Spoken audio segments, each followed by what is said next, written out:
Nous allons parler de l'amour et de ses bienfaits. L'amour dans Galate, veuillez m'excuser, dans Galate.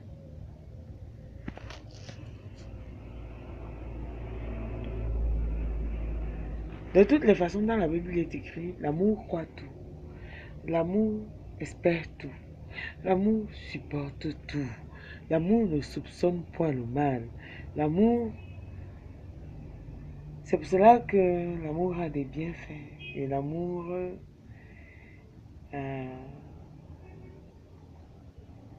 nous permet de vivre sainement. Quand nous sommes amour, nous ne voyons jamais le mal dans la vie des uns et des autres. Quand nous aimons avec sincérité de cœur, il y a des actes que nous ne posons pas. Vieillard. Quand nous posons des actes, il y a des choses que nous ne voyons pas. Il y a... ça veut dire, prenons un exemple banal. Ça veut dire, tu vis avec ton mari dans la maison. Si tu es sincère et tu as beaucoup d'amour pour lui, tu ne vas pas le soupçonner de... Quelqu'un il va au travail par exemple, tu commences à être paranoïaque, à penser que oh, peut-être il va sortir avec eux, ou peut-être il va faire des rencontres, oh non. Quand tu aimes quelqu'un avec sincérité, tu lui fais confiance. Et la confiance que tu lui portes te permet d'être libre, toi-même dans ton cœur, dans ton âme, dans ton esprit, dans ta pensée, oui. Parce que le fait de soupçonner les gens, excusez-moi, le fait de soupçonner les gens euh, fait en sorte que vous-même déjà d'abord vous soyez très mal à l'aise. Parce que vous n'avez pas la paix. Vous voulez absolument savoir si il a un bureau dehors et ça vous dérange. Donc, il faudrait pour votre propre sécurité et votre paix et votre pur bonheur, apprendre à faire confiance à votre conjoint. C'est la chose la plus importante dans un couple. Faire confiance et aveuglément. Euh, Parce que pendant que lui sort, lui, il vous laisse amener la maison, il aurait, ou bien vous aussi vous sortez vous battre, il aurait aussi le soin de peut-être se comporter comme vous, de penser que vraiment, comme nous sommes là, elle me trompe, je la trompe, c'est monté, c'est descendu. Mais non, il ne pense pas comme ça, il vous fait confiance. Donc, à vous aussi de faire confiance à votre mari. Ou si c'est le mari qui est comme ça, c'est à lui de faire confiance à son épouse.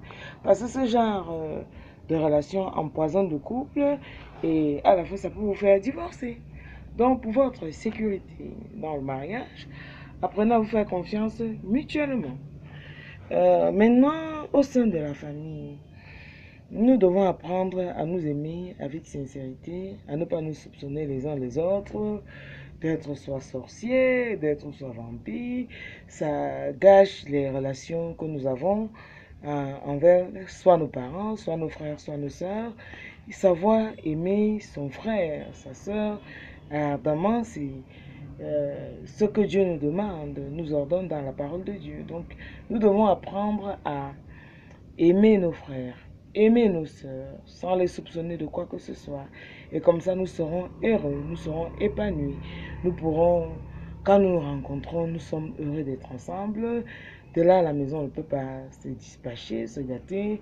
Et nous n'allons ni vivre ni les guerres internes, ni les guerres externes. Rien ne pourra, parce que la parole de Dieu déclare que des frères unis sont une muraille que l'ennemi ne peut percer. Donc, nous devons apprendre à ne pas empoisonner nos relations familiales.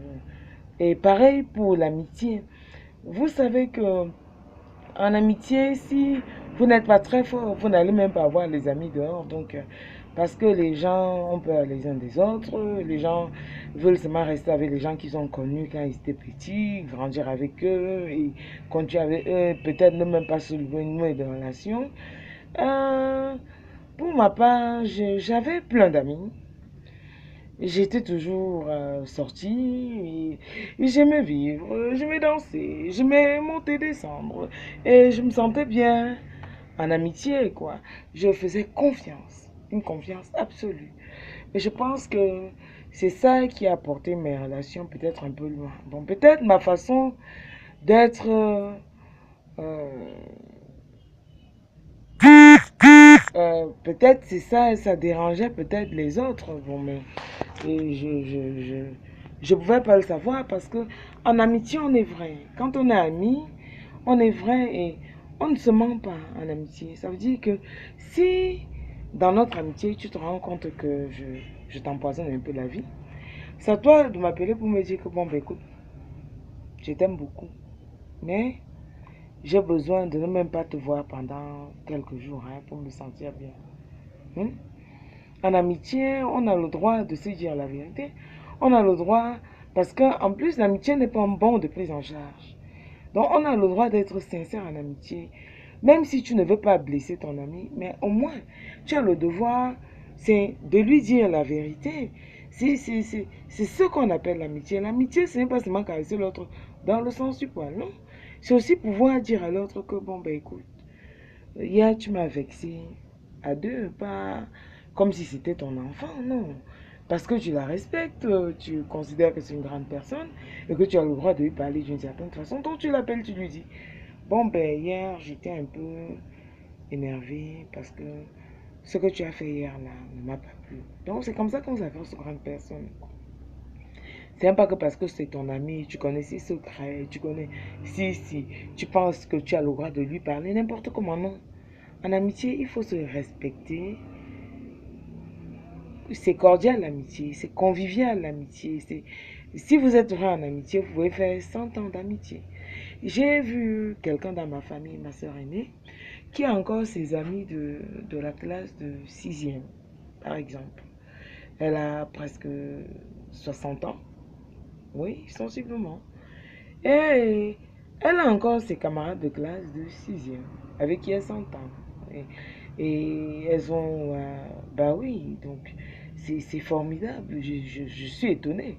Moi, aujourd'hui, qui parle d'amitié, c'est parce que je suis passée par des déceptions qui c'était très dur en amitié. Donc, parce que nous étions jeunes, nous ne nous comprenions pas et c'était pas évident. Donc, l'amitié, en général, ça englobe beaucoup de choses. Ça veut dire que quand vous êtes amis, vos parents apprennent à se connaître, ça englobe parfois la famille, parce que c'est comme ça que j'ai vu l'amitié. Moi, j'ai vu des amis, quand vous êtes amis, ton ami vient chez tes parents, tu vas chez tes parents, vous vous connaissez, et ça grandit, ça appelle, vous demeurez pendant longtemps amis.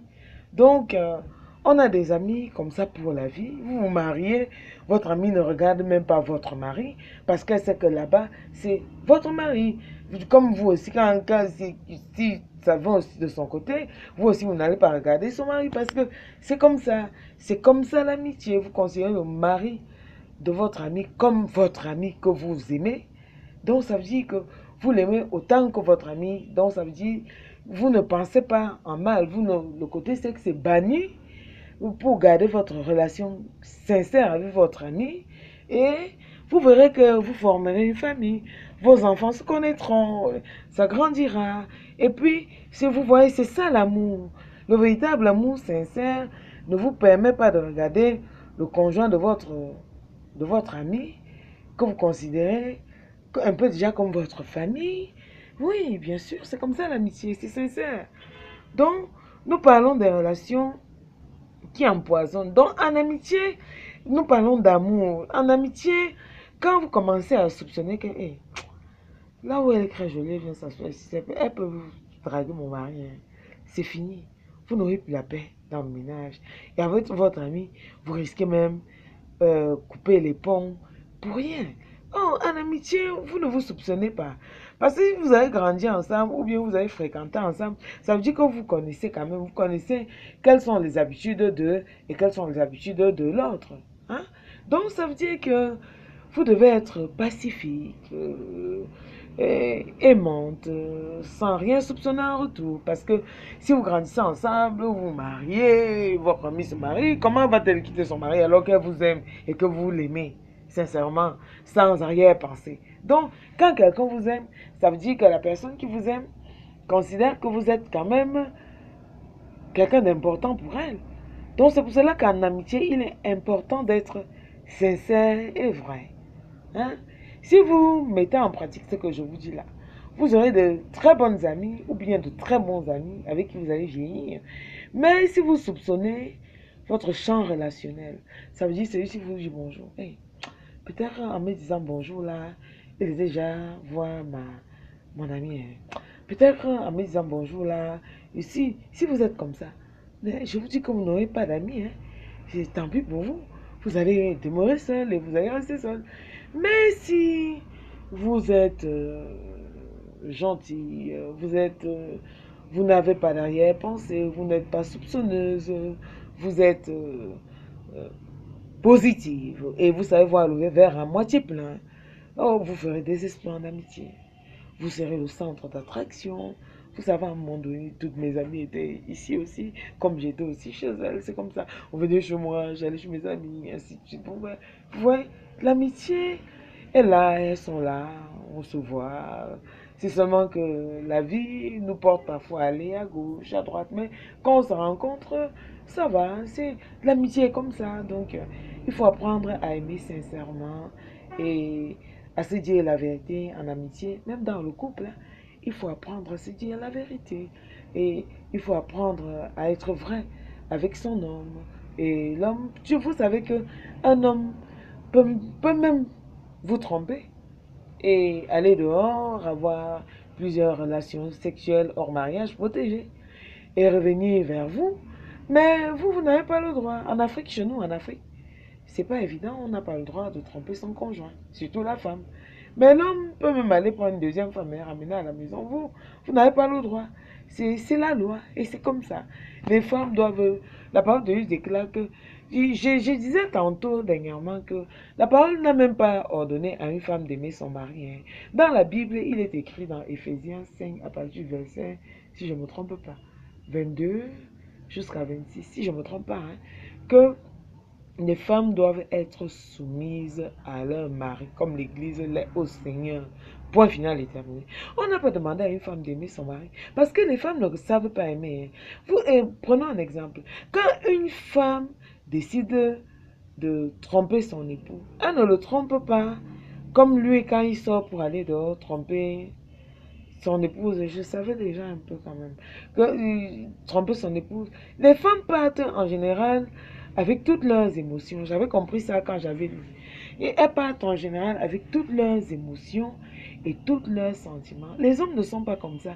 Les hommes ont la raison. Un homme peut avoir 1 milliard de maîtresses, mais aimer son épouse, garder sa maison sans qu'il y ait